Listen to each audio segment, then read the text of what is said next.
Is there half a bagel somewhere? You're still making it. No?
Hola, profe.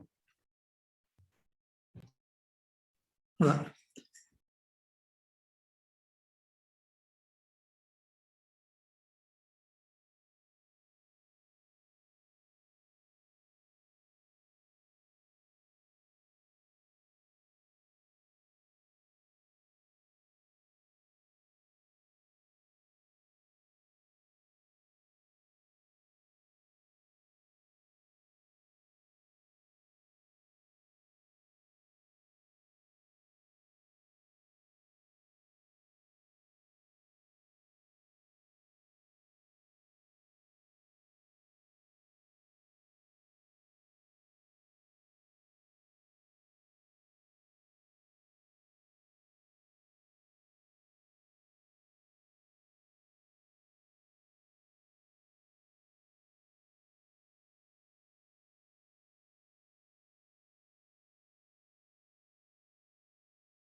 Contamos mucha gente.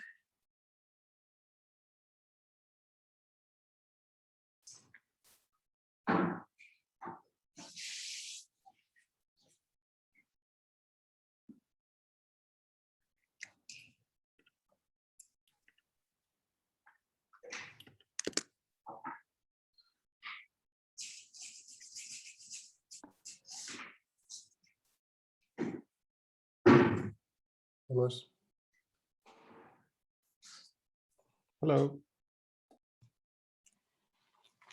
I'm just looking at the early turnout of the poll. It does not look promising.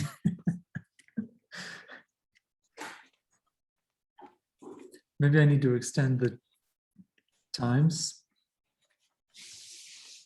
I don't know.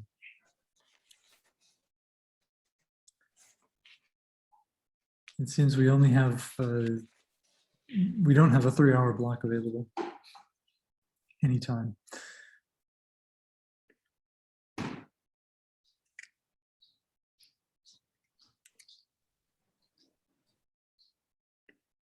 I'm not sure what to do with that.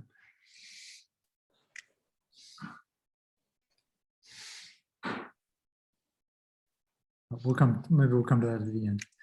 I'm still missing some votes, so you guys can vote. Okay, so we were studying synchrotron radiation last time, right? So can anyone tell me what the difference is between the cyclotron frequency, the gyro frequency, and the critical frequency? Do you have a clear idea in your head of what the difference is between all three of those?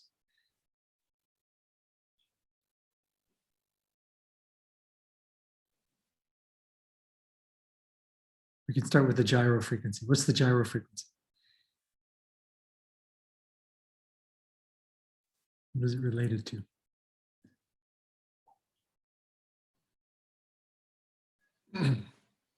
It's a non-relativistic case. Sorry, you broke up a little bit, Roy. It's a non-relativistic case. It's the non-relativistic case, yes. So it depends basically on the magnetic field, right, and some constants. And so then the cyclotron frequency depends on the Lorentz factor. And so it has one Lorentz factor, right? And then the critical frequency ends up having a couple extra factors of gamma in there. And then one of them, I should divide out, I think. And it also has the sine theta as a pitch angle in there as well.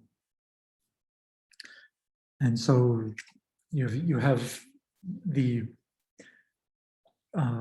gyro frequency, which is really, really low, and then the cyclotron frequency should be boosted up by a factor of gamma, and the critical frequency, which is where all the energy comes out, that should be boosted up by a factor of, I think, yeah, I need to actually look and remember if it's gamma squared or gamma to the third. I want to say gamma to the third, but I'll look it up just in a second. I did luckily put it almost everywhere, so to sort of remember, but let's see. So here we have also gamma star. Let's see.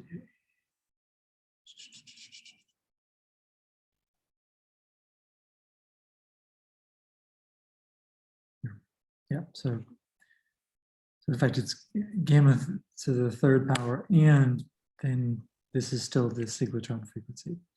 So it's actually quite a strong boost compared to the cyclotron frequency, right? Which also still has a gamma in it. Okay, just to sort of get everybody in the right thinking of this. And so, right, this sort of, the critical frequency is slightly different from also this star frequency, but mostly just in a sine theta respect. So this is equal to this, and see if I can find it again. Right, so it's that, but then there's this extra factor here in sine alpha. So the critical frequency is close to this turnover frequency, or where the most energy comes out, but it's not quite the same. But it's approximately the same. And 3/2 times sine alpha is roughly going to be 1 on average. Okay. Right, so we talked about all of the sort of details of how we would go about getting the angular dependence of this power coming out. We had our lovely modified Bessel functions here, and we calculated this power.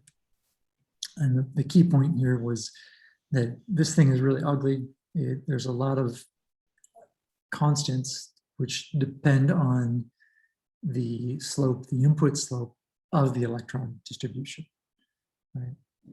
And so, but once you know, if you have a input electron distribution over some set of frequency range, or some set of energy range, rather, this is going to give you some slope, and then you can plug that in and you can get a normalization, right?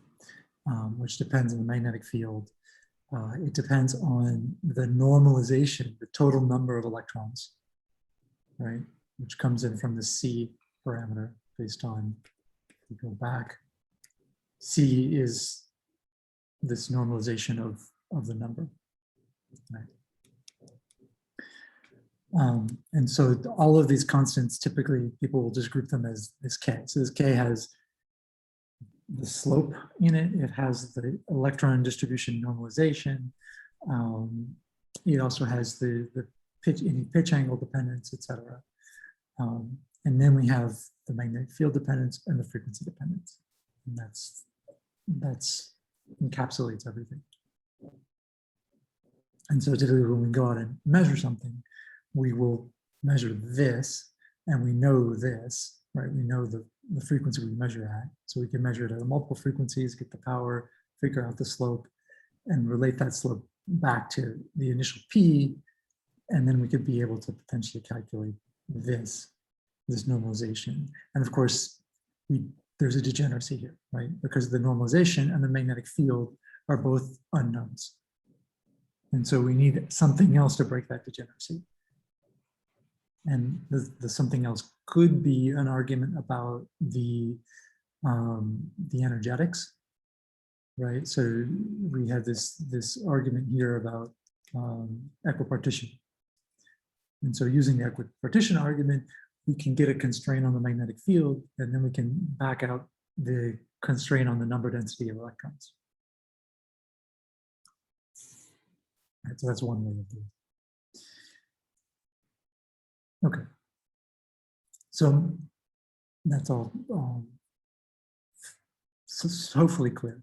And the math to get here is not pretty by any means, but this is the takeaway that you should have. Right? Okay. So I think we talked about that. We talked about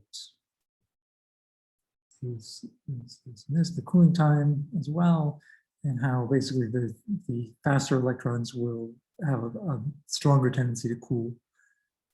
They will lose energy faster than the slower electrons. And so when you look at the spectrum, this spectrum, right?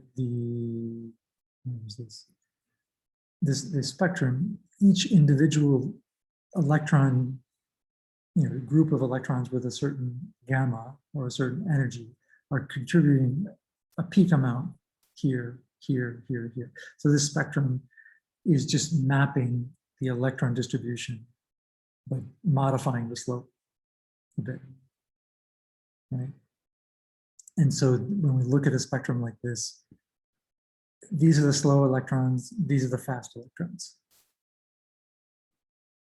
And the fact that this has a curvature means that we've lost some of the fast electrons compared to the slow electrons, right? There's been some process there which has taken it out of, well, it depends. If the initial distribution was curved, then we're going to get a curved distribution here.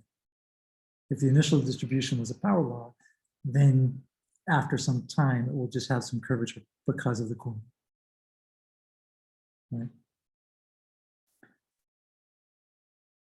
Okay. So that's all good. The last thing to sort of talk about here is polarization. And so we have the parallel and the perpendicular components of this power coming out are different. And of course, they will give rise to a very particular polarization. And so we have our parallel and perpendicular components, and the ratio of these is giving us the polarization. And we already know that a different amount come out in the parallel versus the perpendicular. And so there should be a fairly strong polarization associated with synchrotron radiation because of this.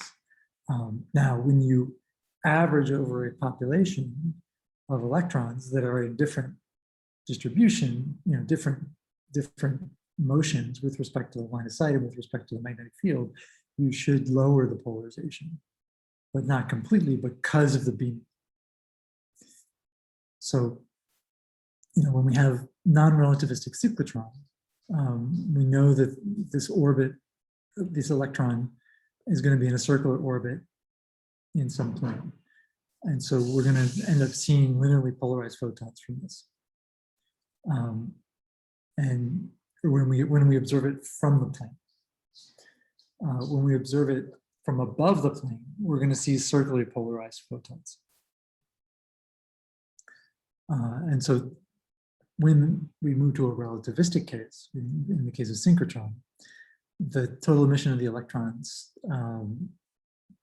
both these linearly polarized photons in the plane of the orbit and the circularly polarized photons are all going to be swept into the forward direction, right? Because of this. So no matter what the sort of orientation is, because the velocity is going in this direction, all of the photons are beamed. And so what this sort of means is that for a single electron, the top and bottom fringes here these will be circularly polarized, and the center of the beam is going to be linearly polarized. And so you get a mix, right? This is obviously much weaker than this, right? So you get a strong linearly polarization, but the combination of linear plus circular means an elliptical polarization. And the handedness of this is going to depend on the orientation, how we're seeing this, where our viewing angle is with respect to this velocity. Right. So if we are over here and looking at it this way, we're going to see a combination of maybe an equal combination. And so it will be elliptical, but it will be a kind of oblate elliptical. Whereas if we're looking straight here, we're going to see something that is very elongated because there's very little circular polarization and very strong linear polarization.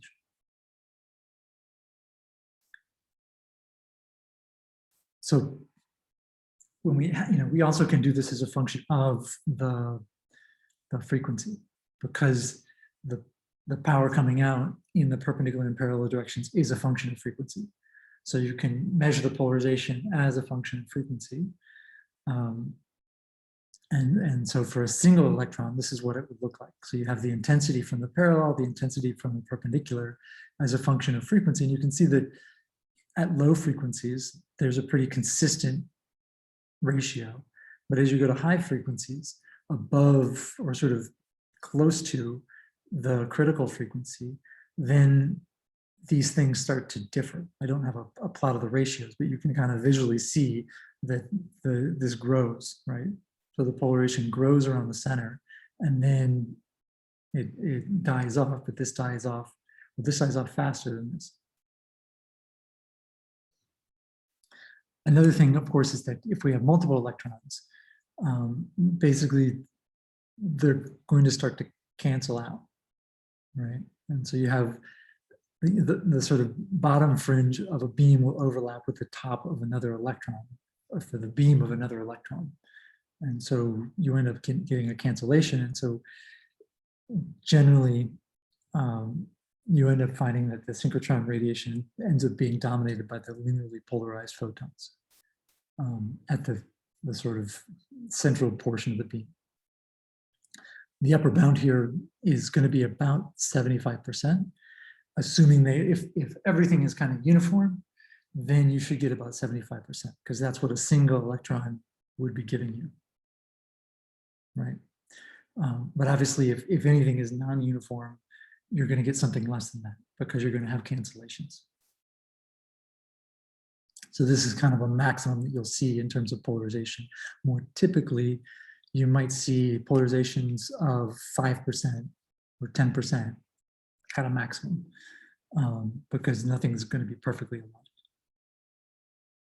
And those are typically when you look at radio jets, looking at we're looking at the pipe of the radio jet with a very strong beaming, and everything is very well aligned due to the radio jet morphology. So we can estimate what this polarization is with this parameter here, capital pi. And so you have, basically this thing is this difference between the two powers, but then sort of normalized by the total power. And if we go back to our initial equations, we find that this subtraction here gives us gx, and this addition gives us fx. And so, roughly speaking, when we integrate over frequency, what we'll end up having is a polarization which is related to the spectral index of the initial electron injected distribution.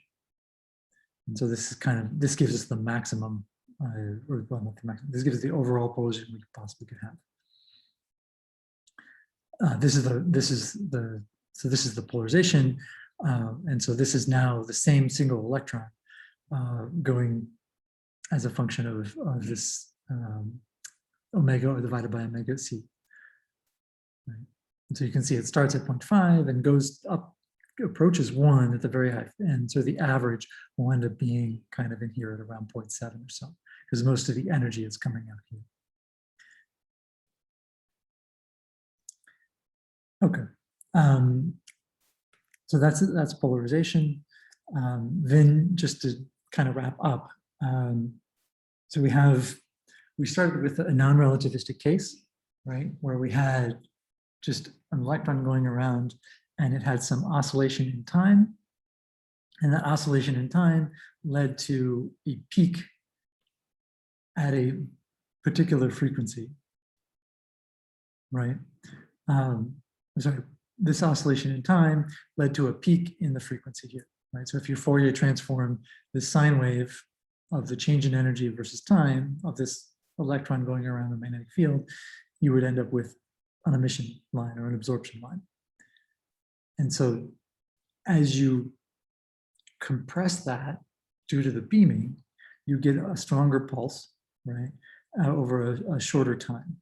And when you Fourier transfer that, you end up getting something which has a broader frequency distribution, and you have contributions from sort of, you know, all of this. And so you have some emission here, which leads to this sort of cutoff, and then you have this low frequency or sort of dip here, which leads to this slope here.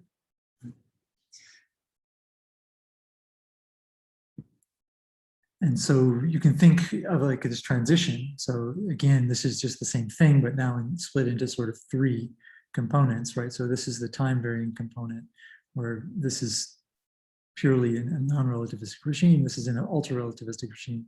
This is somewhere in between, where you have a modulation, which isn't quite sinusoidal, but it's something in between, so it's slightly compressed.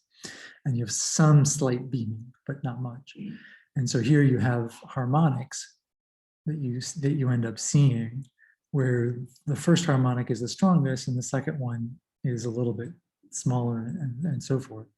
And then here you have something where you have a rise up and then a fall of these harmonics. So that's kind of the idea behind this. And you know, particularly in this case, this arrival time, you know, this width here will lead to a much broader contribution. And so this is just, this is cyclotron radiation, so it's somewhere intermediate with a velocity of about 0.4 c. And so the idea here, again, you can see the harmonics and then the total emission. And, you know, obviously, once you get to the higher order harmonics, they blend together to a continuum. But for the low order harmonics, you can actually see the ridges here from each individual component. And this is just an observed spectrum in the optical of an AM Hercules-like source. It's a soft X-ray source. But this, of course, is monitored in the optical. And so you can actually see what appeared to be, or at least this is the model of cyclotron. And it's decent, but obviously there are some gaps here, right? And there's also some other things going on in terms of emission lines and whatnot. But that's the idea, is that in particular in this source, this optical continuum is potentially produced by this cyclotron radiation. Okay, so that is synchrotron. Any questions?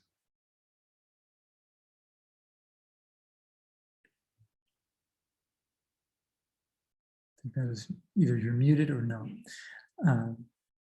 Anyway, if there'll be more time for questions, so Right. So one of the key things, of course, is that every emission process has a counteractive absorption process, right? And so, in particular, synchrotron is not an exception in this case. And so there is an absorption process associated with synchrotron radiation at low frequencies. And so the only thing that makes synchrotron special is it's not thermal. And so the particles are, the particles that are absorbing, right? The photons are relativistic. And so the distribution is not Maxwellian. And obviously, if they were Maxwellian, we could apply Kirchhoff's law with the black body and it would all be great. The problem is we can't do that because they're not Maxwellian. And so we have to revert to the Einstein equations. And so we have to go back to these fundamental relations between the Einstein A and B coefficients, looking at spontaneous and stimulated emission and true absorption, and see how this works. And we will apply some tricks here to kind of simplify this and make it intuitive. But that's the ultimate thing we're doing. And so we can recall we have synchrotron emission. We're going to have an absorption process whereby a photon is going to interact with the charge in a magnetic field and be absorbed. And of course, this gives some energy back to the charge. And then we can also have a process of stimulated emission, which would be negative absorption, which could also occur. And so we have our friends, the Einstein coefficients here, right? And so we have our sort of isotropic emissivity, which is given by this, and our absorption, which has the terms for the stimulated emission and the absorption. And so here we can think about this as we have some photon of energy h nu, and it's going to have several possible transitions here that between states that are differing by this energy h nu. And so what we would want to do is sum between all of the upper states and all the lower states, which could deal with this photon and potentially intercept it, or absorb it, or spontaneously emit it, or sorry, stimulatingly emit it. And so we have this thing is going to be the summation over all the different states here, with the number of electrons in the lower state and the number of electrons in the higher state, times our Einstein coefficients B12 and B21. And then we have this, which was the line profile initially, right? But we can think of it as the cross-section for this interaction to happen. And this is a function of frequency. And so this is going to be able to give us the total probability of being absorbed as a function of frequency.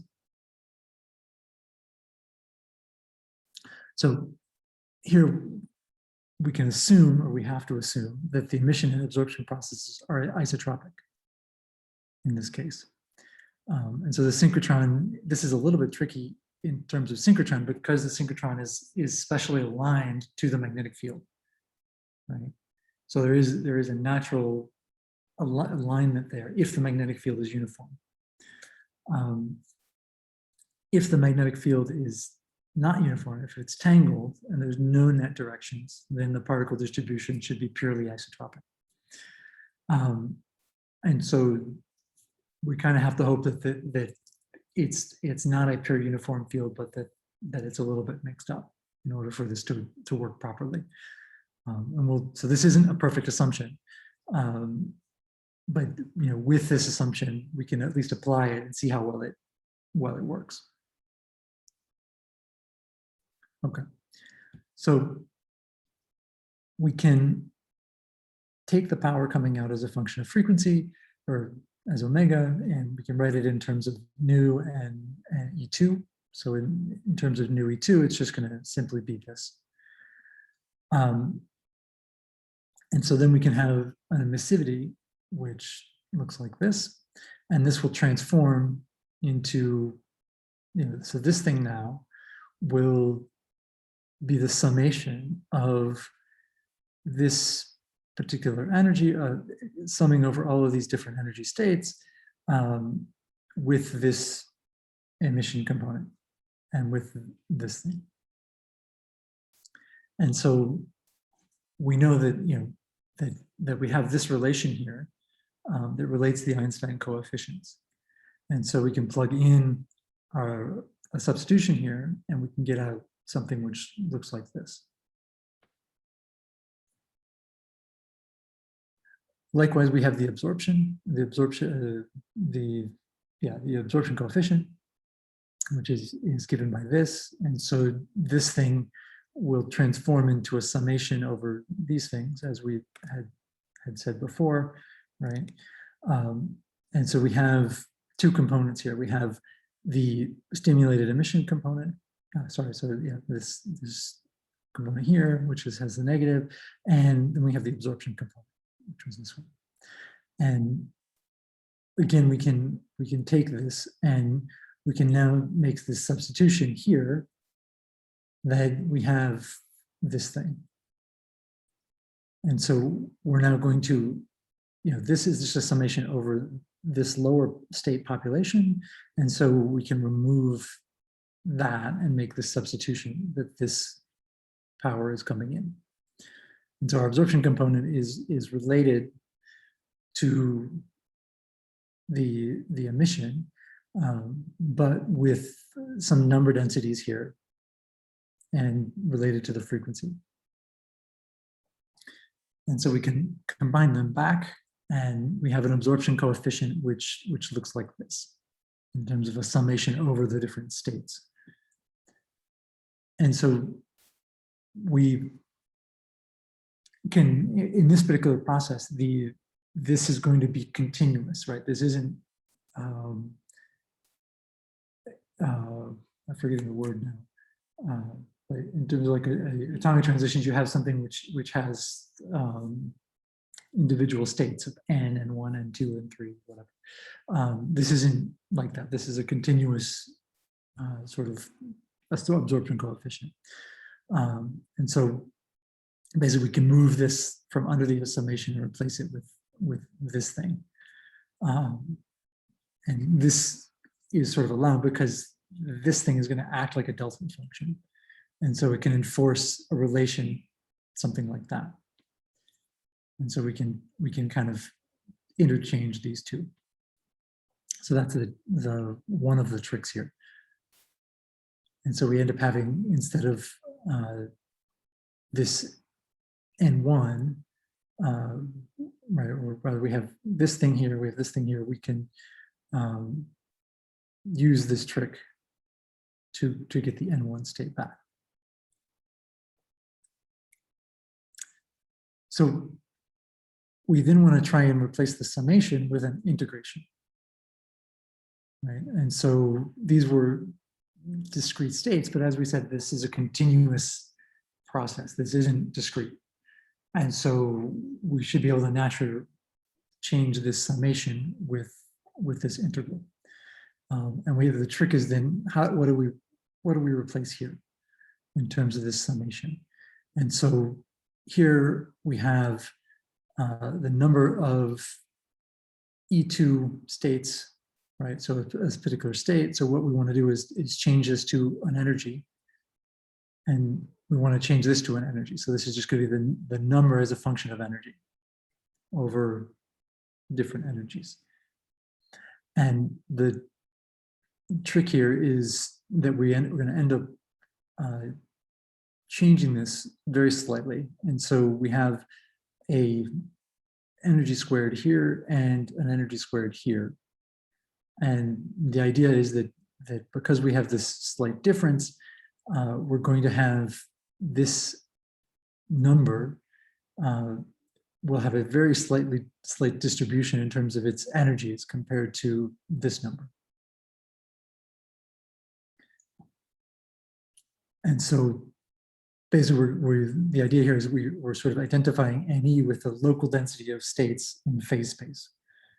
And so this thing will equate to this thing.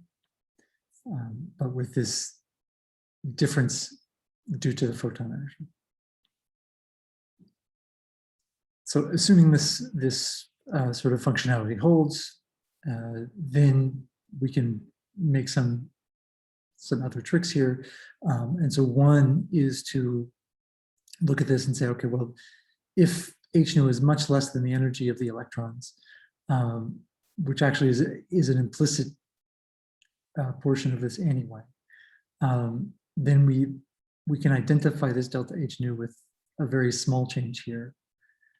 And then we want to simplify this integral basically as the derivative of this thing with respect to some change in energy.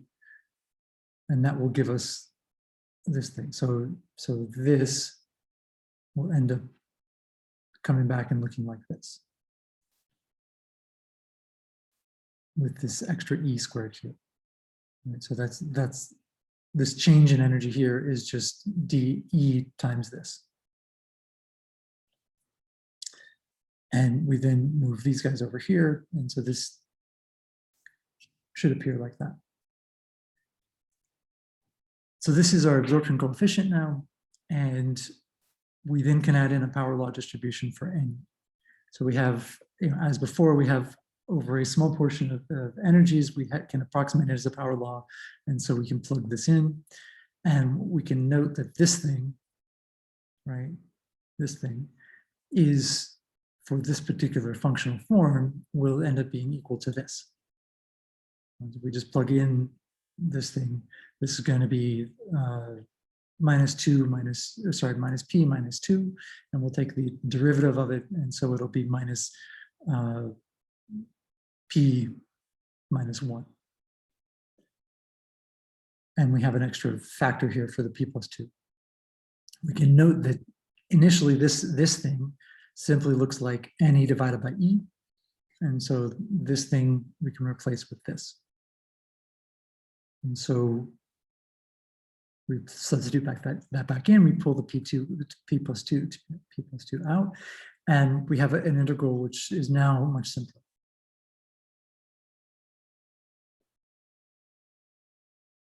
Okay.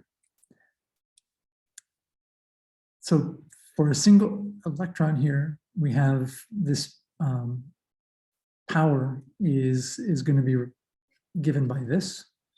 For a distribution, we have an emissivity, which is going to be given by this thing, right?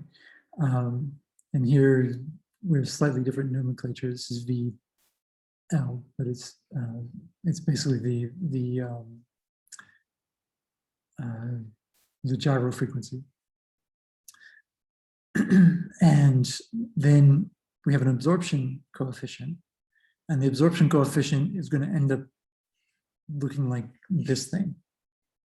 So it has, all we're really doing here is we have this thing that we have to integrate over. We have to integrate over the number and 1 over E. And so in plugging in the the value of C here and this, we can end up doing this integral. And so we end up recovering most similar factors. So we have a K here, which is the normalization. We have some dependency on our magnetic field here. We have, and it's to this power here. We have some frequency dependence, and then some constants, right? So some gamma factors. And there's slightly different gamma factors in here because we had to do slightly different integrals. It's not pretty to go from this thing to this, but you can do it. So this is at least one derivation of this. And we can predict what's going to happen. So in the optically thin limit, we just get this, right? So we just get back the emission function.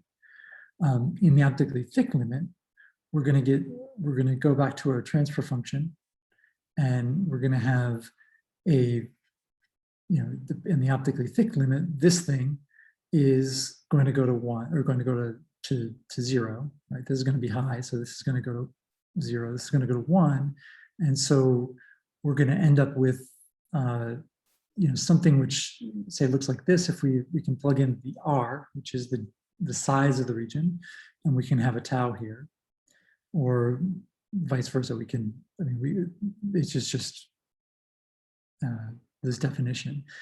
But the point of this is that you have this thing here, which depends on the frequency to the minus p minus 1 over 1/2. And you have this thing, which depends on the frequency to the minus p plus 4 divided by 2. And it turns out the minus p over 2 divides out, right, in this ratio. And so all you're left with are a constant value, which ends up being 5/2. And a similar thing happens for the magnetic field. The magnetic field here has a p squared here, and this is 1 over VL, which is where the magnetic field is. So this has a inverse, or actually the same relation of p divided by 2. So they divide out, and all you're left with is a dependence on the magnetic field of 1/2. And so this is kind of nice because there's no dependency on the initial electron distribution slope. And so what this means is that this frequency dependence is universal.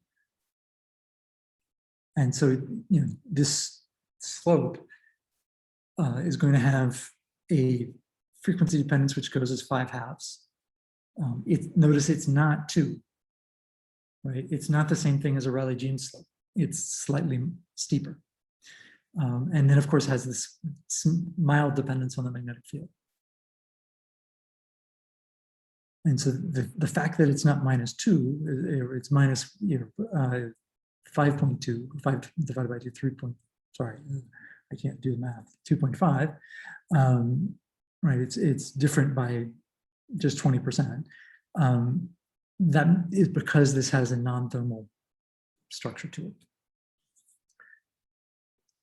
So, as I said, the optically thin version, you're going to get this emission function, and the optically thick version is going to be given by the source function, which is this thing. And so we still have pitch angles, and so if we want to average over the pitch angles, which are here, right? Then we can average this, and these pitch angles are to this power and to this power. We can make those, and the math is not pretty here. We get more gamma functions, but we can evaluate the gamma functions for some, some slope, and we end up with an emission, a pitch angle averaged emissivity and absorption, which is not too bad, although this thing encapsulates all of the ugly numbers here. But it's relatively straightforward, right? And we have a self-absorption frequency, T, which we can calculate where tau equals 1. And that's where these two things are going to meet, right? The emission spectrum and the absorption spectrum. And this particular frequency, which is similar to the frequency we calculated for the Bremsstrahlung, right? When we had free absorption and Bremsstrahlung, we had some tau equals 1, and we had some frequency where that happened. And so this is identical to that. This is the turnover frequency, hence the T. And so we can calculate what that is. And so it's a function of, here's our magnetic field here, hidden in this VL. We also have a function here in VL. We have the size of the region, right, in R here. We have K, which is the normalization of the electrons. And we have our F value, which is this thing here. So this simplifies a little bit. You can take out some of the constants from this and simplify it a little bit. But you have these dependencies, right, that are on this particular slope, and then some dependence on the magnetic field outside of that. So what you end up with is something which looks like this, right? So you have this particular slope here, and then it turns over at some frequency Vt, and then you have this slope, which is given by our k plus b to the 1 plus alpha and then nu to the minus alpha.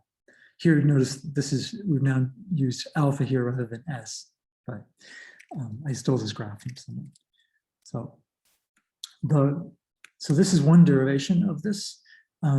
This is another, there are several derivations which are slightly different, which might disturb you a little bit, but it is what it is. So this is a different derivation of this. So this is the intensity of the synchrotron radiation. So you have, again, your gamma factors, you have some normalization here, some extra, this is all numbers. Then this thing is the normalization for the electron distribution. And you can actually write it in terms of a length scale L. And so this thing here times our magnetic field dependence and our sign, in this case, this is capital phi, but it's basically alpha pitch angle, and then our frequency dependence. You can also write the flux in this way. And so you, again, have some extra factors here, but it more or less matches this. And we've taken all of these numbers here and put them into this thing here, which is that. And so if you calculate all of these out, you can end up with a numerical version of this, which is somewhat useful. And here, in this case, this alpha is equal to this. And this is equivalent to what is in the book in Riviki Enlightenment. I have spent many hours trying to figure out this particular formula is different from this formula by a factor of this. And I can't figure out for the life of me where that comes from. And so I think there's some assumption about how this, the units or something that comes in via this. And so there's an extra E2 term somewhere that is being missed, which may come in from this assumption here somehow. But I haven't been able to crack it yet. So anyway, you will notice that if you try and work through all the math, that they're different. But yeah. So anyway, this is not easy math. You will have many pages going through and trying to sort of do this. The benefit of these formulas is you can just take, you have a gamma function and you can plug in what the slope is and you can get back a number. And so you can kind of calculate what the actual value should be based on the slope. You can make some assumptions about how you might average over this pitch angle and so forth. Yeah, so it was this formula here versus this one, because we're still carrying around this sign of the angle. Okay, so that's all the synchrotron absorption. The benefit of this is that you have this, which is dependent on the magnetic field. You have this, which is dependent on the magnetic field in different ways.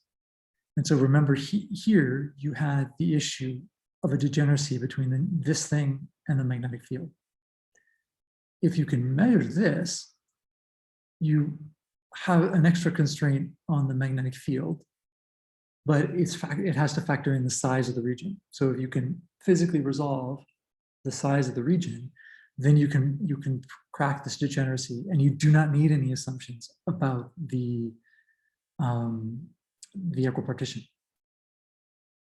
Right? So you can then actually measure whether equipartition is something reasonable or not, which is maybe something useful to say. Right? But you need to be able to see this cutoff and be able to physically measure the size of that object or of this emission. And that's not trivial because most of these things are going to be at far distances. And so being able to physically resolve them is not easy. And so you need VLBI typically to start to do this, but you can do it in some cases. So more realistically, right? So one of the issues we had here was we had this assumption that the magnetic fields were not actually all uniform, but they were kind of inhomogeneous. And so if you have a more homogeneous magnetic field, then you're not going to get exactly 5 halves. And so you might get something else. And so then it becomes a little bit more difficult because there are actually many processes which can lead to absorption, right? So we could also have synchrotron emission, but then absorption by free. Or we could have some other functional form that cuts off the low end of the frequency. And so it's a little bit tricky. So here we have just a couple examples. So we have the optically thin synchrotron, right? And so we have something which goes like this, and note that there's an interchange here between alpha and S and A and P, just different nomenclature by different authors, just to kind of clarify. And so you have the synchrotron self-absorption case, which is this one, which goes as V to the 2 halves. You have the internal free, which goes as this one, which is V to the 2 minus alpha. You have a couple of other ones. This is the Raison effect, which has an exponential cutoff. And we'll talk a little bit about the Raison effect later on. We have induced Compton scattering, which can give you a slope like this. So nu to the 1 minus alpha divided by 2. And then you have something, basically a low energy cutoff, which could happen and give you a slope of this. So if you can measure this cutoff and the slope, you may be able to say something about the physics, the physical region. But it's only if you can measure the synchrotron self-absorption, so being able to be absorbed by the electrons that are emitting. That's the only case where you can then play this game of trying to decouple the K from the B degeneracy. So that's a lot to take in. Sorry. Right. So one of the other things that is maybe useful to think about here is we can think about the synchrotron self-absorption in terms of a brightness temperature. And so we measure the brightness temperature is simply just the measurement of the flux at some frequency here, modulo some constants. And so it's not necessarily the real temperature. So the brightness temperature of synchrotron sources it can't arbitrarily become large at low frequencies because of this balance between emission and absorption processes. And the fact that this thing is supposed to be optically thick. And so, I mean, obviously for thermal sources, the emitting particles are in equilibrium, an LTE, and they have a Maxwellian distribution, right? So we can apply Kirchhoff's law. And that sort of, basically says that no thermal source will have a brightness temperature greater than its kinetic temperature, right? But this is a non-thermal process.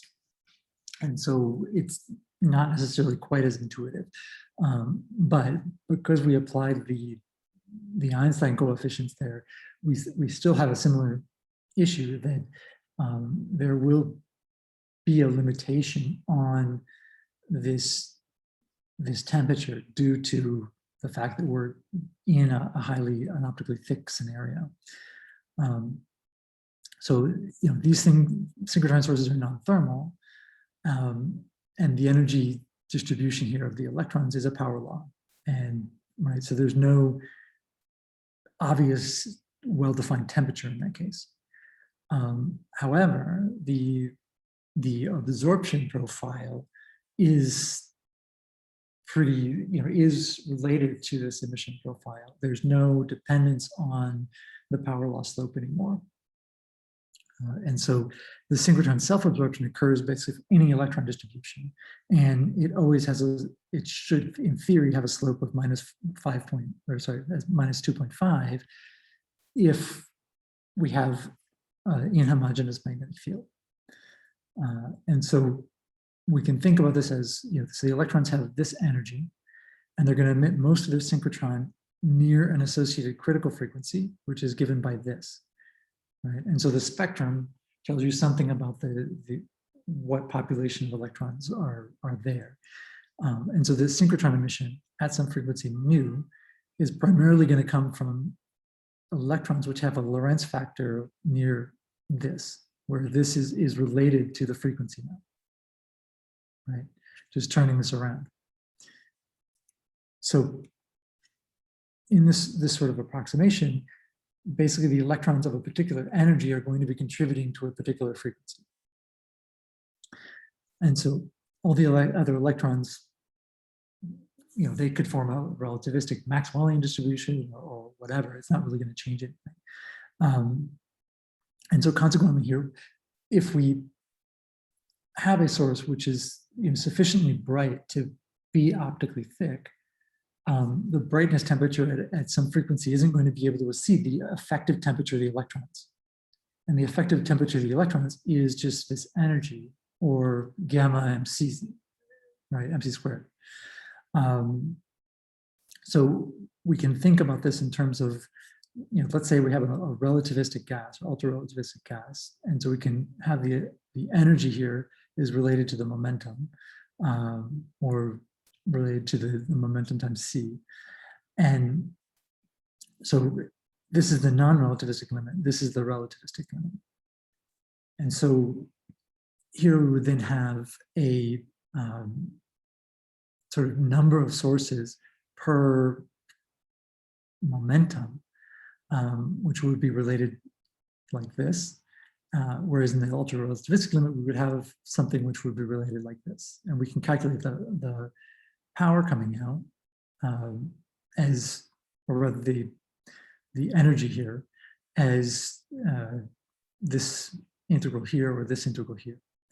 And so in the relativistic case, or the non-relativistic case, we just have 3/2 p or 3/2 kt, as you will. In the relativistic case, we have 3p. And so we end up having the energy equals 3 kt, not 3/2 kt. And so we can define an effective temperature here as basically T equals E divided by 3K. And E now is this here. And so we can then we can now have an electron temperature, right? Where we plug in our value of gamma, this thing, and we have something which looks like this. And now it's a function of the magnetic field as a function of the frequency. And so we have an effective temperature of the electrons, which is given by this. And this is, all you're doing is measuring the flux here, and you can relate this flux to a brightness temperature, and you can relate the brightness temperature to an electron temperature, which is related to these two things.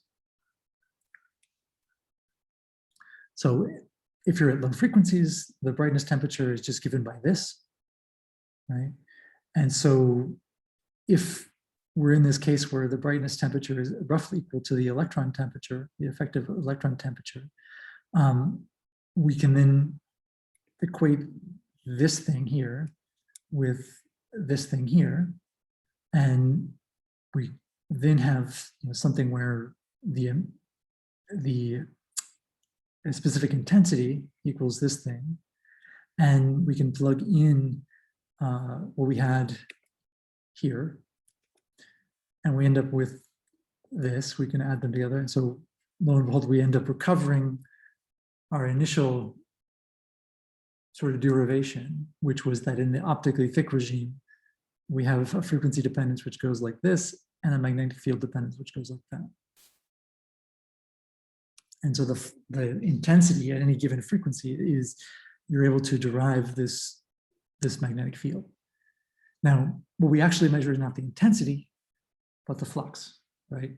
So intensity equals flux divided by the solid angle. And so the solid angle is the size of the emitting region. And so therein lies this trick, is if you can measure the angular size of the source, right? The angular size of the source, then you can directly measure the magnetic field just by the flux, right? And you can then use that magnetic field to figure out what the electron distribution is doing in this bright end, in this bright end here.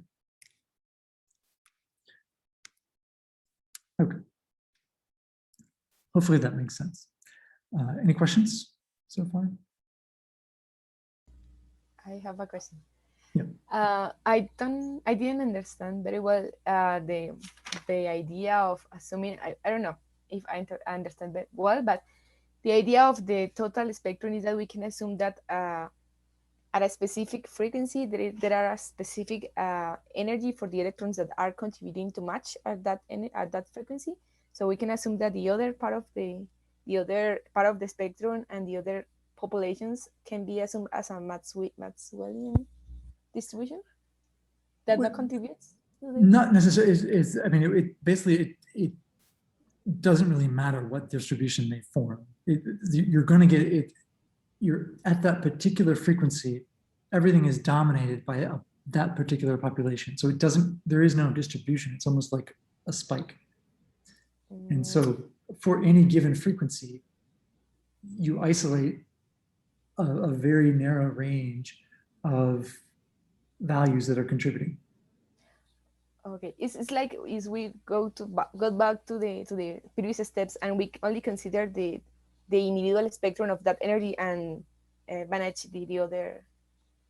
Right. Okay. And in this case here, this is valid for low and high frequency until here.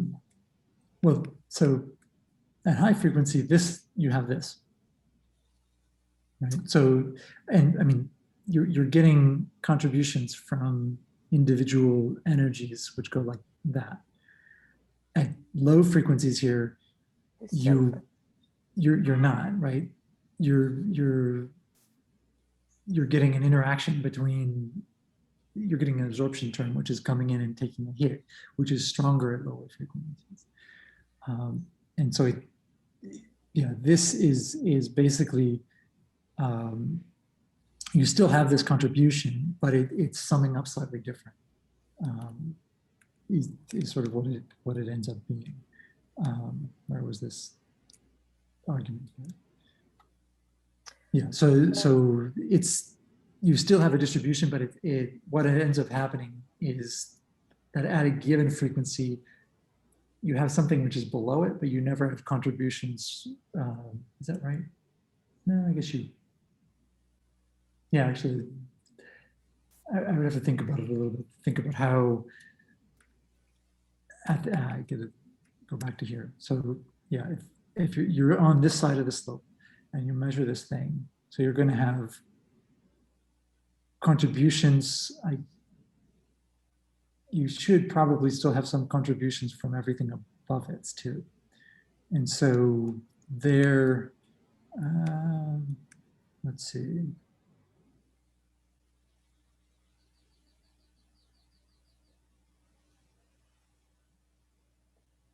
Yeah, I'm trying to think of it, if it will make a difference. I think it won't be a strong difference because they will also be individually absorbed. And so I keep going the wrong direction. So like, yeah, I would need to draw with a pen here. Maybe I can do that. Right, so like we have here something which looks like that, something which looks like that, something which looks like that. And so on this side, we would have, let's see what we need to undo that.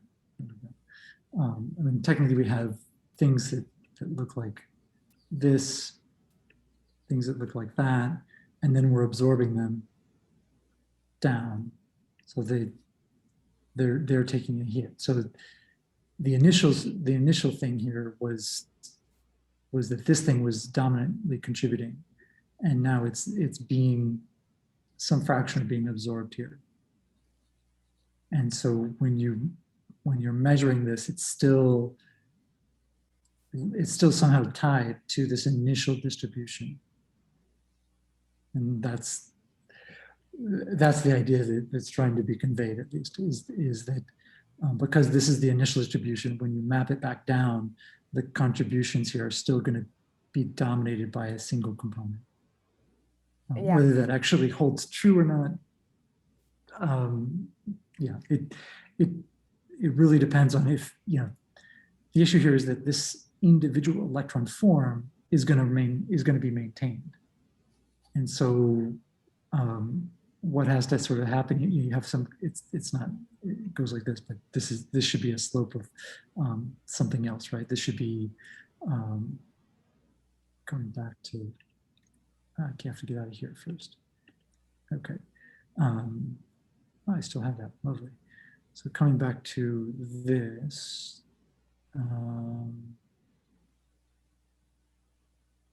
we had initially derived this spectrum. All right, so we had something which goes as near the 1/3. And so clearly this is higher than a steep slope like that. So there's some strong functional thing that's happening on the, you know, from the absorption to individual spectrum as well. Okay. Yes, my question arises because in the next couple of slides, they talk about the Rayleigh gene, but I was clear if they include the complete spectrum or not, because in the formalism, like at that part doesn't matter what is the frequency in which the spectrum changed. And for that reason, I was not completely sure about that. So. Yeah, no, I think there will be some trick in how the absorption plays a part in this, and certainly this is an individual electron contribution, and so when we look at something like this is from a distribution, and so we have, you know, each individual electron, each individual one will, I need my pen back, come back, will actually contribute, here we go. So like this, like that, like that's the addition of many, many electrons. And so you can think of the probability of that not happening, of it absorbing instead of emitting, being stronger as you go down in frequency. And so, you know, maybe you have like half of them are absorbed, and so you only build a path here, and then here only 10% are absorbed.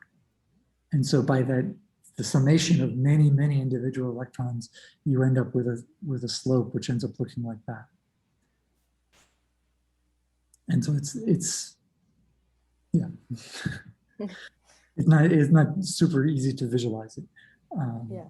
But in part it's because you're inhibiting them from emitting at all.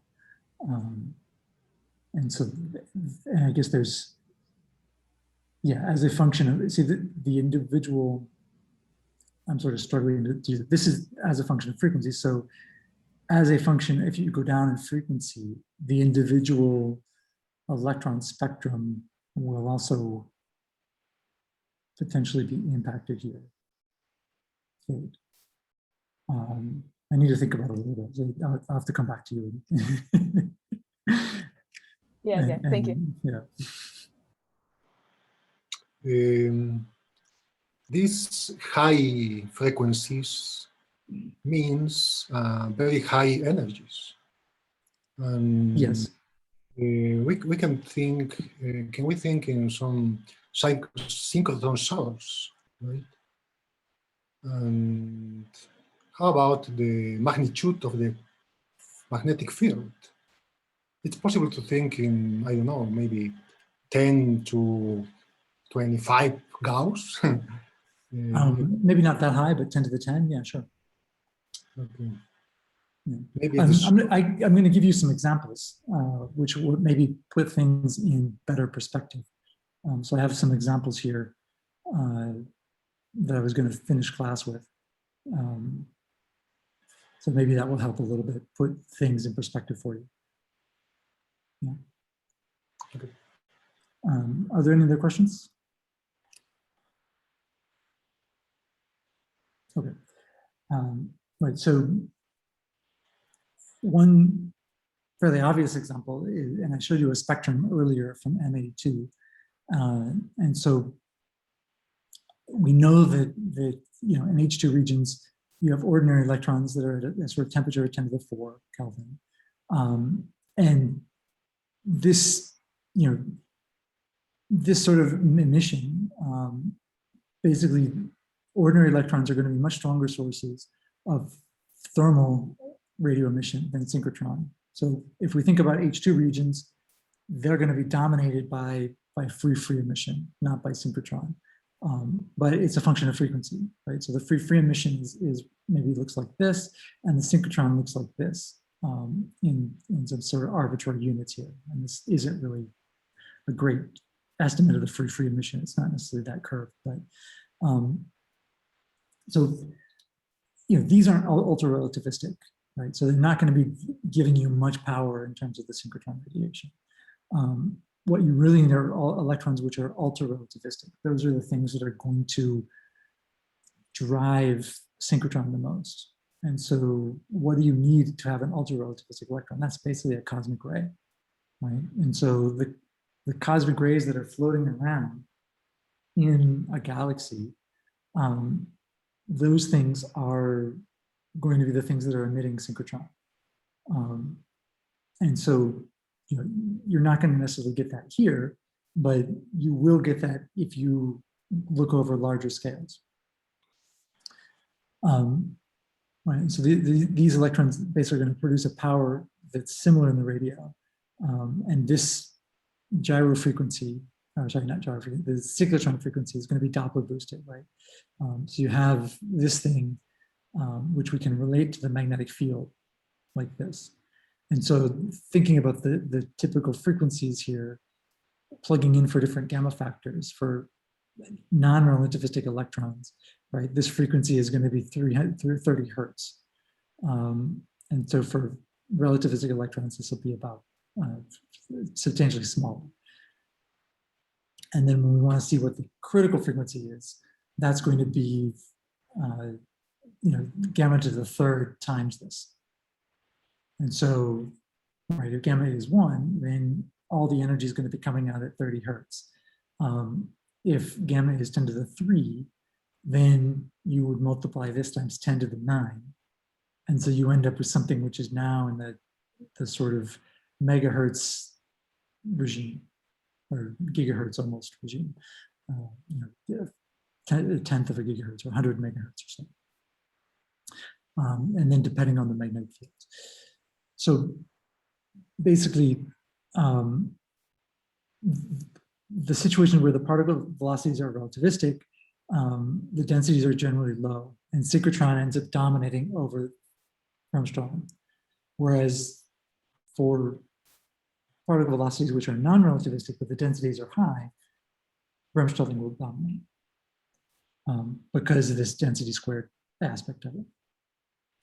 And so looking at this M82 spectrum, right, you can see that it's dominated by a synchrotron component here, right? And then there's a free component here and dust here.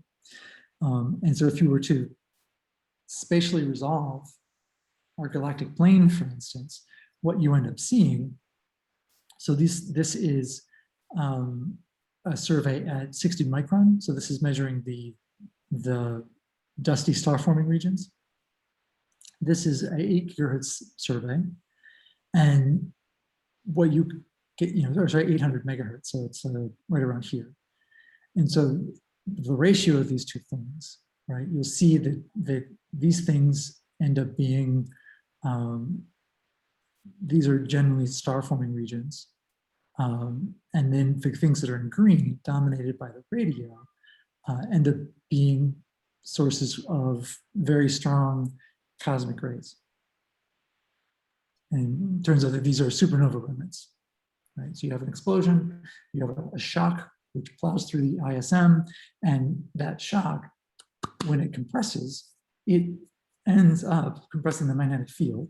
And that compression plus the speeds of the electrons, you end up being able to accelerate electrons to very, very high energies. And this, of course, then diffuses out into the galaxy overall. And so these sources here, which are not visible in IRAS, and if you made a similar survey here of radio at 100 gigahertz or so versus 1 gigahertz, you'd see the same thing. That these things, you'd see the thermal bremsstrahlung coming from these sources, but you would see only the synchrotron coming from these other ones. And this is actually a nice way to find supernova remnants or H2 regions, or to confirm what is what. Another example, so let's take a supernova remnant. So we have the Crab Nebula. It turns out that one of the interesting things about the Crab Nebula is it has a pulsar inside of it.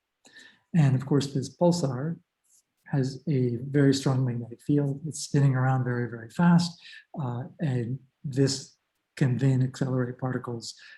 And then these particles can interact with the magnetic field and generate synchrotron and so forth. So that you get a sort of vicious cycle. So we can imagine that this wind that's coming off of the neutron star in the center here, this wind that's being driven out, we can estimate this as a prolate spheroid. And so we can say that its volume is roughly equal to A times B squared. And we can also look at the spectrum of this thing. So we can measure the slope, which ends up being about minus 0.3. And so we can derive what the electron distribution is with simple arithmetic. The luminosity here is about 10 to the 38. And the flux at 1 gigahertz is about 1,000 Janskis. And the Janskis are 10 to the minus 26 in these units, or 10 to the minus 23 in these units. The Crab Nebula is about a distance of 2 kiloparsecs. And so this, in terms of an angular size, is about 2 arc minutes by 3 arc minutes. And so we can roughly get a physical size, right, by this angular size is related to a ratio here of its physical size divided by the distance, which we said was 2 kiloparsecs. And so we can sort of plug this in, and we can estimate that the sort of size scale here for this particular one, we plug this in, and we end up getting that it's roughly around sort of 1 by 2 parsecs or so.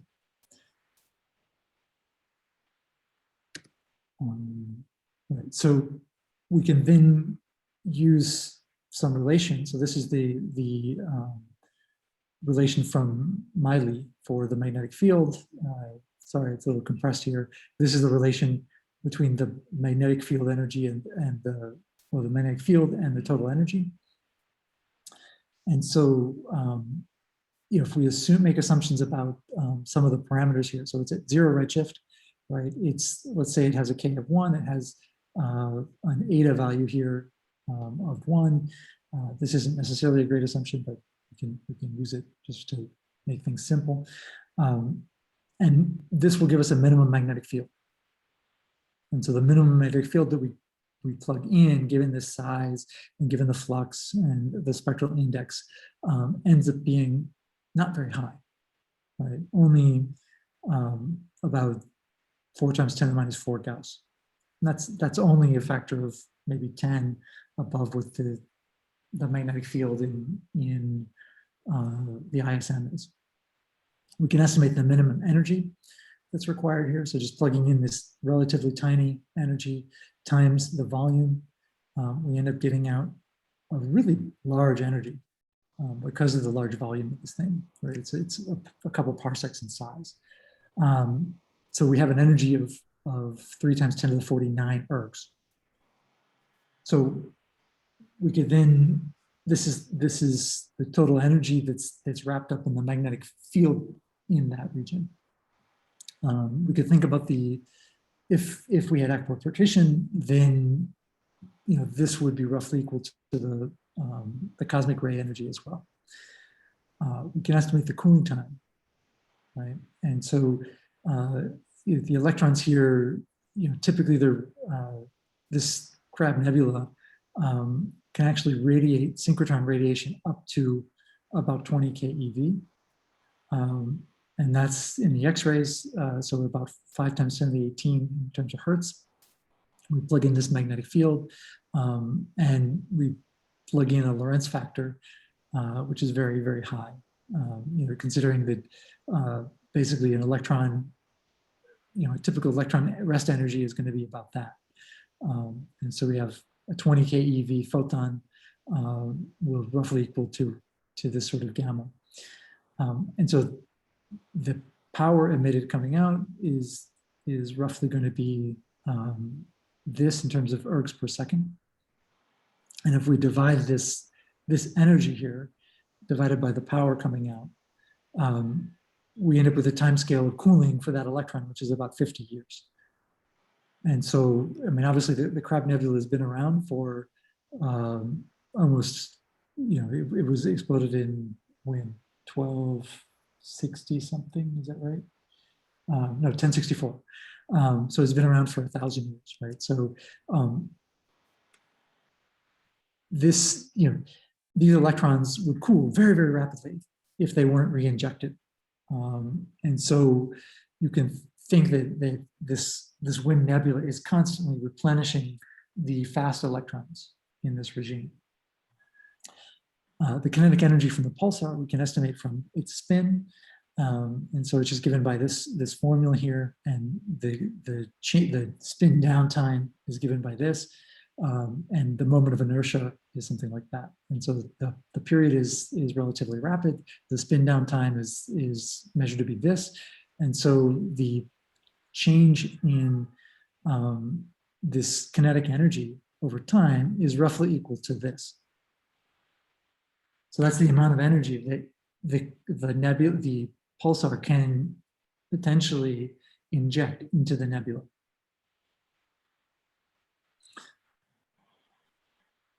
And so this thing is relatively small, but over many years, right? So a year is about 10 to the 7. So this would then be about 10 to the 45. You start to sort of creep up to over maybe 100-year time scale. You start to get to energies that are looking like that. Oh, okay. I'm running out of time. I still have a couple more slides I'd like to finish since we don't have class on Monday. So that's sort of one. You can compare this sort of energy loss to the sort of minimum energy. You can make some arguments about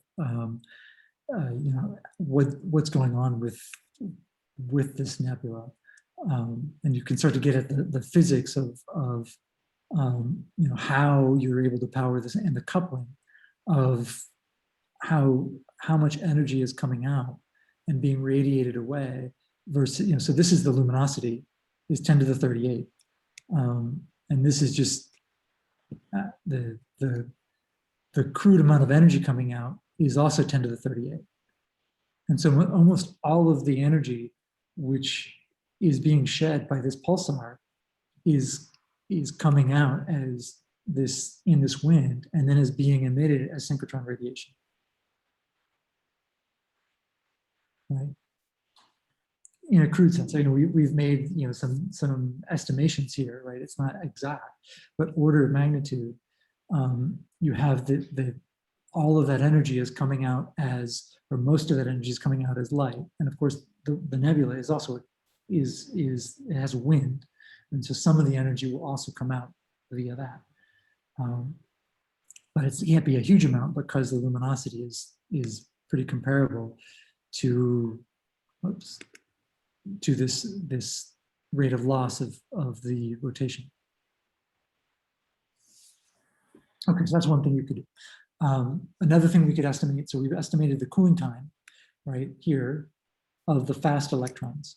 And so one thing we can kind of think about is the cooling time should be energy dependent. And so if we have a current age of the system, right? In this case, it's about 1,000 years.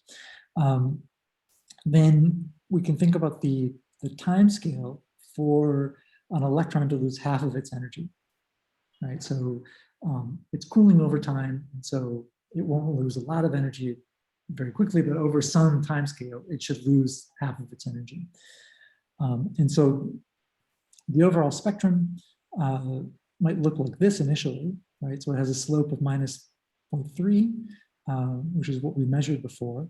And for the energies where T half is much greater than the current age, the number of electrons is going to be proportional to the injection rate times the age of the system. Right? It's going to keep injecting, and they don't cool very fast because they're not emitting much radiation. So generally speaking, this injection rate, we can have it be a normalization, and then it's just energy with some power law. So that's for T half much greater than T. For T half much less than T, we have this relation. So the number is going to be related to the injection rate times this half time for loss, right? Because it's going to lose most of its energy. And so roughly on that time scale, you're going to have an injection of new electrons. This particular thing is going to go as e to the minus 1, right? Because here, just this time is e divided by p. And so this thing keeps coming up slow. So this half-time scale will end up being roughly proportional to 1 over e. And so in this case, is going to be this thing divided by e. So it'll be e to the minus p minus 1. And so you will actually see a break in the spectrum for different electron energies depending on what this cooling time scale is. And so this is related to this thing we talked about before of this cooling. And so you'll see a sort of curvature. And so there'll be some point at which you'll see this curvature inflection happen. And you can measure the slope very far away from the curvature versus very far below it or very far above it. And we had the s equals minus 0.3 here. And so this we can think of as s prime, right? And so s prime is equal to this. So it's equal to p divided by 2. And so this difference here ends up being roughly 1/2. And so we can estimate what this break should be. And so that in this portion, cooling is effective. In this portion, it's not. And so you can get an idea of what the injection rate of electrons is based on measuring the spectrum. And you can do it as a function of, you could measure this spectrum as a function of distance away from the pulsar. Right? And so you could understand how far out it's injecting electrons, how far out they're diffusing, and so forth.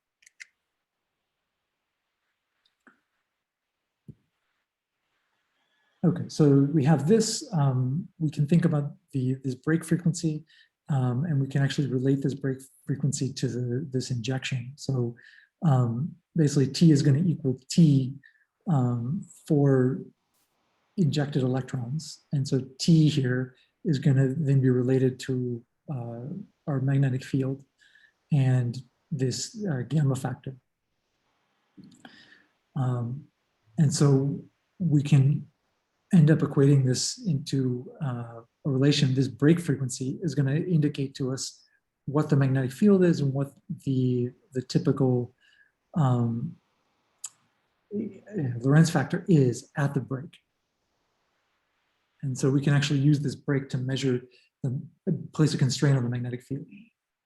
Or vice versa, if we can measure the magnetic field from other properties, we can estimate what the original time scale was for this injection. And so we have this, we can plug this in. And so this is, let's see, is this right? Oh yeah, we're plugging this in here. Right, so we have, as a function of frequency and this, magnetic field, we can plug it in and kind of estimate what the age of the system should be, and we're not too far off.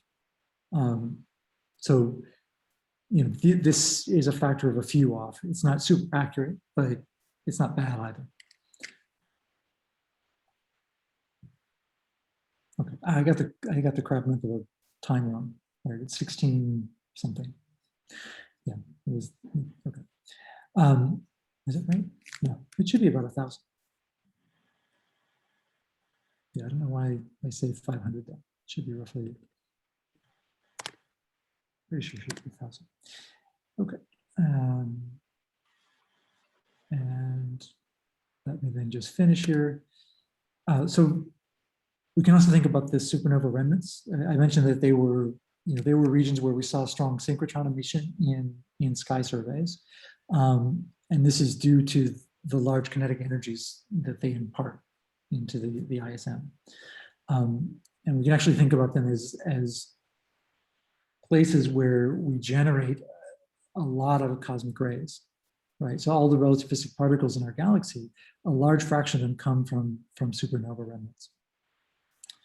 And we can think about this as, so we have, let's say we measure an all sky survey, we can see that there's, at 400 megahertz, for instance, there's a strong emission from the plane of our galaxy, not so much from outside of that, but then there's some plumes that come up as well. And so we know that our galaxy is filled with cosmic rays here. We know that there's a magnetic field. And so roughly speaking, the magnetic field of the ISM is about 5 microgauss. We also can estimate sort of, if we know the magnetic field, if we know roughly the typical Lorentz factor of electrons coming out of supernova remnants, we can figure out what the critical frequency is. And the critical frequency is about 3 gigahertz. So, we're measuring something just below the critical frequency for most of these systems. We can think about equipartition. And so we can relate this, so this magnetic field energy, which we can plug in here. This is we can turn this into, right, we can look at this and estimate what this should be for this energy and how it might relate to cosmic rays. And so we can estimate this in, generally speaking, so if we turn this into an estimate of the energy in cosmic rays from an individual supernova remnant, we have a minimum average energy of about 5 times 10 to the 49, which we can kind of compare looking here in terms of where this minimum energy will be. This isn't exactly the same as this.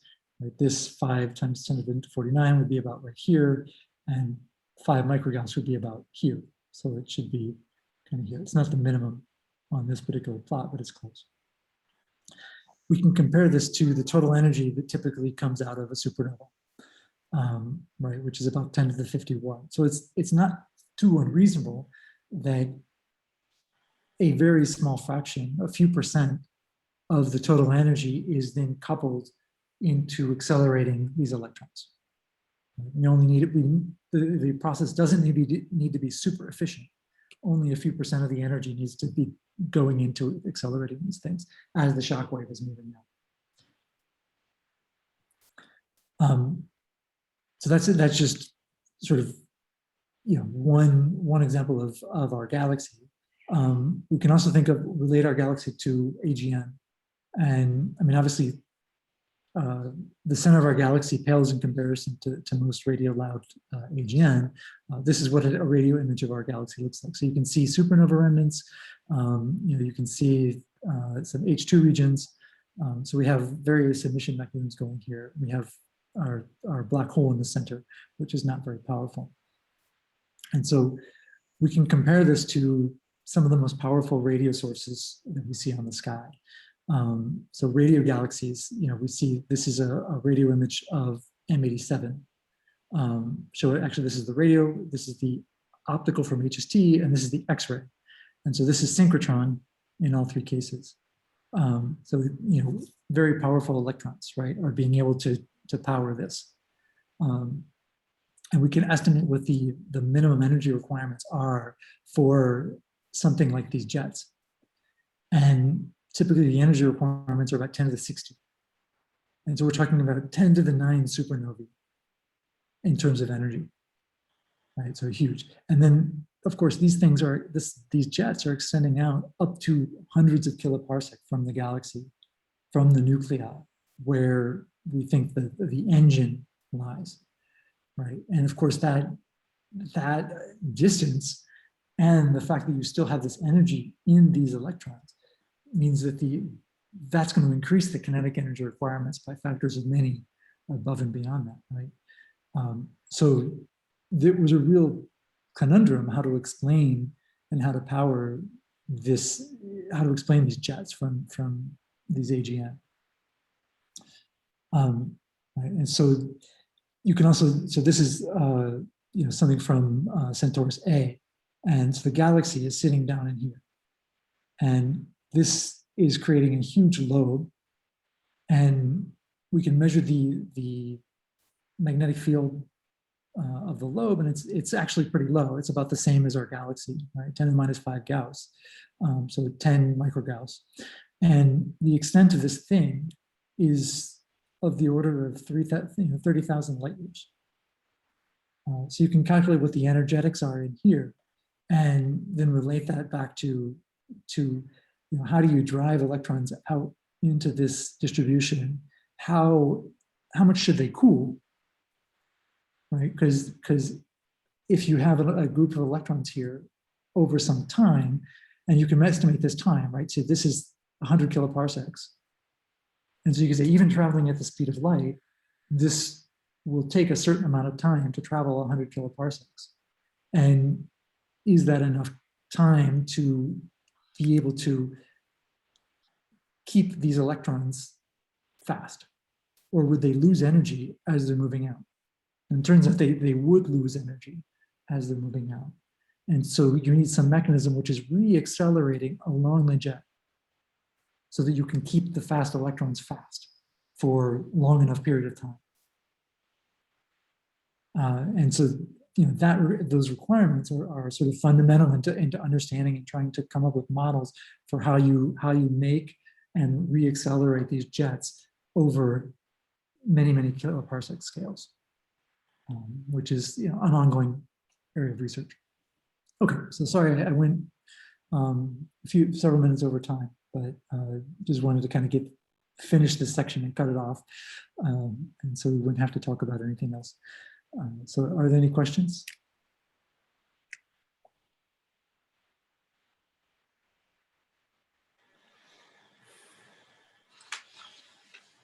No, you're all tired. I'm gonna go to sleep. Good. Okay, so on Monday, no class. You have a break. I have a break. On Wednesday, we still need to figure out the poll. Let me look at the poll again and see if everyone's voted now. Let's see, where the hell is that? Reload. Okay, so we have 9 people voted. Good. And let's see, it looks like 7 people are available in the afternoon on Friday. And let's see, then we have a couple people who are maybe available in the morning on Friday. And so I will suggest that maybe we split you guys into 2 groups, and most of you plan on doing 2 to 5 p.m. on Friday. And then Karina and Roy will have to schedule something for the morning. Does that make sense? And I think we have everybody. Karina's not here to do it. Actually, she was wait. I'm not even sure why she filled it out. Anyway, okay. She took a pause. So yeah. So let's plan for everyone that isn't conflicted to take it at 2 p.m. on Friday, and then the ones who are conflicted will go for the morning. And I just see, I guess probably 9 a.m. although I hate waking up by 9 a.m. But okay. Sound good? And so this is when, sorry, so then to continue my thought process, Wednesday, we can have a review session during class. So if you want to ask questions, have doubts, etc. Yeah, I'm not sure I want to go through in too much detail the topics, but if you want me to talk about something, we can talk about that. But I don't know that it's, I'm not sure how useful it is for me to just say, okay, this is this, this is this, this is this, as opposed to you asking more pointed questions or asking about doubts about specific things. But if you want me to give a review, I can. It's up to you. I'll let you guys sort of organize it in your head a little bit over the weekend and see what you want.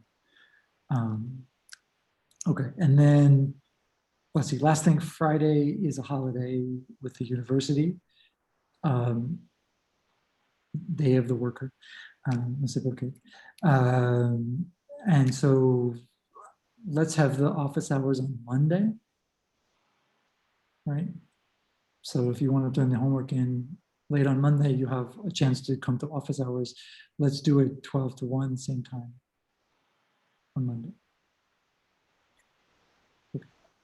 Anything left undone here? No more questions? Okay. All right, guys. See you. Have a good weekend, I guess. We'll have a good rest of the week. Sorry. En la prueba, ¿vamos a poder usar notas o va a ser sin notas? Sí, ya, es difícil porque estoy esperando para Priscilla. Y Priscilla es muy tarde con todas las tareas.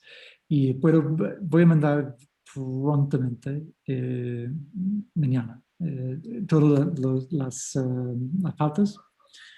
While is here. So the question was whether we can get grades. So I will hope to give you a partial grade. Certainly I can give you the grades from participation and whatever, but those are mostly going to be very high. Probably you can estimate your grade from comparing the pauta to your answers, but it's not official. I've been pushing her, but it may be the case that I need to sit down and grade some of them as well. So you'll have them. But I will try to give you partial grades at least I will try to do it by the next couple of days. Just so you have something to go off of. Yeah, I apologize for that. Part of it was a delay in getting Priscilla started, and then part of it was Priscilla having her own issues. So yeah. That's one. Okay. Professor? Yeah. Have another question. See if you, we Carlos. can use notes during the exam? No. No? Anything, okay. Yeah, so I would like you to know the material decently.